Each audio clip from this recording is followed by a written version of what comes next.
Imam Abu Hanifah mengatakan, karena Nabi sebelumnya tidak baca doa, dan setelah itu pun beliau tidak baca doa lagi, setelah turun ayat tadi, maka beliau menyimpulkan tidak ada doa kunut itu. Makanya saat subuh tidak perlu membaca doa kunut. Selesai.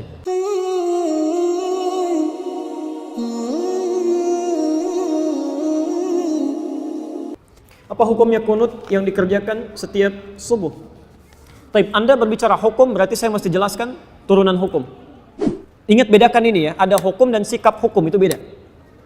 Hukum dan sikap hukum. Kalau sikap hukum, itu pilihan seseorang untuk menentukan dan memilih hukum mana yang sesuai.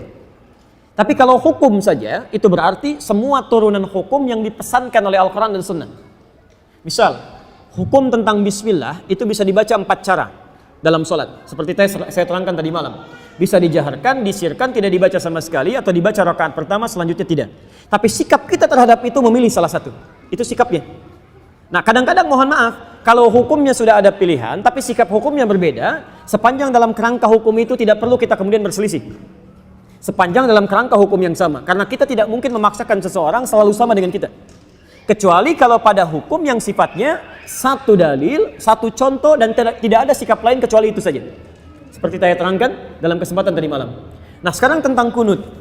Kisahnya dimulai di saat Nabi SAW dalam fase dakwah, ya, di awal-awal masa Islam di Mekah, tiba-tiba kedatangan tamu dari distrik Bi'r Ma'unah.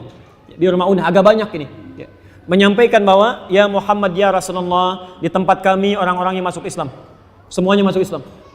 Awal masa dakwah, kedatangan informasi satu desa, bedol desa masuk Islam. Kira-kira senang atau tidak?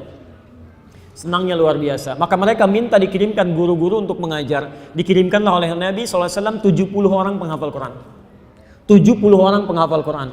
Di saat-saat masa awal-awal keislaman, tidak banyak penghafal Quran. Dikirimkan 70 orang ke sana. Singkat cerita, ketika beliau sedang menunaikan sholat, dalam riwayat disebutkan sholat subuh, yang lain mengatakan sholat maghrib, tiba-tiba turun malaikat Jibril menyampaikan bahwa orang-orang tadi yang datang kepada Muhammad, mereka menipu. Karena ternyata orang-orang itu ketika sampai di Bir Ma'unah semuanya dizalimi, bahkan dieksekusi dan syahid. Jadi mereka semua dibantai, dibunuh. Jadi ada yang menipu mengatakan masuk Islam, dikirimkan pengajar tapi kemudian disakiti, dizalimi. Nabi dengan sifat kemanusiaannya marah pada saat itu. Kemudian beliau berdoa kepada Allah Subhanahu wa taala. Ada yang mengatakan doanya sebelum ruku, ada yang mengatakan bangkit dari ruku. Maka beliau mengatakan Allahumma adzib fulan. Allahumma al'anhum, ya Allah tolong hukum si fulan, tolong laknat si fulan. Bahkan disebutkan sebagian dari suku-sukunya, Bani Kedha, Bani Kedha, Bani Kedha. Itu berlangsung selama sebulan. Berlangsung selama sebulan. Hingga turunlah kemudian Quran surah ketiga Ali Imran ayat 128 sampai 129. Posisi paling kanan sebelah bawah di mushaf standar. Quran surah ketiga Ali Imran ayat 128 sampai 129. Ayat 128 ini poinnya. Laisa laka minal amri syai'un aw yatuba 'alaihim aw yu'adzibahum fa innahum zalimun. Ketika Nabi berdoa dengan kalimat hukum ya Allah, laknat si fulan ya Allah, tiba-tiba ayat yang turun itu begitu mengejutkan. Muhammad, kamu tidak punya hak untuk menghukum seseorang atau melaknat seseorang karena dia pernah berbuat salah. Hak Allah untuk menentukan siapa yang dilaknat atau untuk menghukum seseorang. Perhatikan, ini kalimatnya indah sekali, indah sekali. Ini ingin memberikan keterangan kepada Nabi SAW bahwa tugas Nabi itu berdakwah dalam kebaikan. Sekalipun cuma berdoa, maka bila bisa berdoa yang baik-baik, maka hindarkan doa yang tidak baik. Ingin mengajarkan bahwa Muhammad, kamu masih berada di awal dakwah. Jangan cepat merasa panas, kemudian cepat menyinggung, minta dihukum dan sebagainya. Kalau nanti sikapnya seperti itu, nanti lama-kelamaan gak ada bedanya dengan umat terdahulu. Nabi Nuh ketika umatnya mulai menyimpang, minta kepada Allah, ya Allah, setelah berdakwah ya Allah, umat ini gak mau menerima ya Allah, maka turun azab Allah Subhanahu wa taala. Kamu untuk umat terakhir sampai dengan kiamat. Kalau sikap sekarang minta umatnya dihukum, maka bagaimana dengan sikap dan keadaan mereka nanti sampai kiamat? Jangan-jangan gak ada umat nanti sampai kiamat deh, karena nabinya belum apa-apa sudah minta kemudian untuk menghukum. Maka turun ayat untuk meluruskan kepada Nabi supaya berdoa dalam kebaikan-kebaikan. Baik. Ini bukan Nabi salah, bukan, nilai kemanusiaan yang menjadikan bahwa mereka penipu. Sedangkan ini masih ada di awal dakwah. Tapi Allah kemudian menanamkan kesabaran dalam diri Nabi. Yang paling indah, turunlah kemudian ayat ini. Setelah ayat ini turun, terjadi dua peristiwa. Satu, Nabi tidak membacakan lagi doa tadi. Ya Allah laknat si fulan, ya Allah hukum si fulan, tapi kemudian merubah doanya menjadi doa yang baik. Dalam bahasa Arab, sesuatu yang baik yang dimohonkan kepada Allah Subhanahu wa taala singkatnya disebut dengan kunut namanya. Kunut. Permohonan yang baik-baik sebagai ketaatan kepada Allah. Karena Allah perintahkan berdoa dengan yang baik, ya, maka sifatnya disebut dengan kunut. Baik, maka peristiwa yang pertama, fokus, Nabi tidak membacakan doa itu lagi, lalu mengajarkan kepada cucunya Al-Hasan, kepada sebagian sahabatnya, doa yang terbaik sebagai pengganti doa yang ini. Apa doanya? Allahumma hadini fiman hadait, wa afini fiman afait, wa tawallani fiman tawallait, wa barik li fima atait, wa qini syarra ma qadait. Tidak pakai birahmatika ya. Tidak pakai birahmatika, tapi dalam hadisnya wa qini syarra ma qadait. Itu yang diajarkan oleh Nabi sallallahu alaihi wasallam. Maka kemudian ada yang meriwayatkan Nabi tidak pernah membacakan doa itu lagi, dicukupkan, ya, tapi kemudian sahabat mempraktikkan doa itu dalam salatnya. Ada yang menggunakan saat witir, ada yang menggunakan saat Ramadan, ya, di 10 malam terakhir, bahkan ada yang menggunakan dalam kesempatan salat subuhnya. Dan itu didiamkan oleh Nabi sallallahu alaihi wasallam. Bahkan ada sebagian mengatakan bahwa Nabi Muhammad sallallahu alaihi wasallam pernah menggunakan itu dalam salat subuh. Walaupun sebagian memandang riwayatnya lemah, ada yang mengatakan yang lain riwayatnya kuat. Dari sini, Bapak Ibu sekalian, karena Nabi sallallahu alaihi wasallam tidak mempraktikkan doa yang tidak baik tadi, kemudian mengajarkan doa yang baik ini, dan beliau mendiamkan sahabat yang mempraktikkan, tidak melarangnya, ya, maka disinilah kemudian para ulama melihat itu, lalu menyikapi dan mengambil kesimpulan dengan 3 kesimpulan. 3 kesimpulan. Karena Nabi tidak mengatakan langsung. Kalau Nabi mengatakan sudah nggak usah berdoa, selesai masalah. Kalau Nabi mengatakan berdoa ya, ini bagus, selesai masalah. Tapi Nabi mendiamkan di sini, dan sikap diamnya Nabi dalam implikasi hukum itu bisa menerangkan beberapa pilihan-pilihan hukum.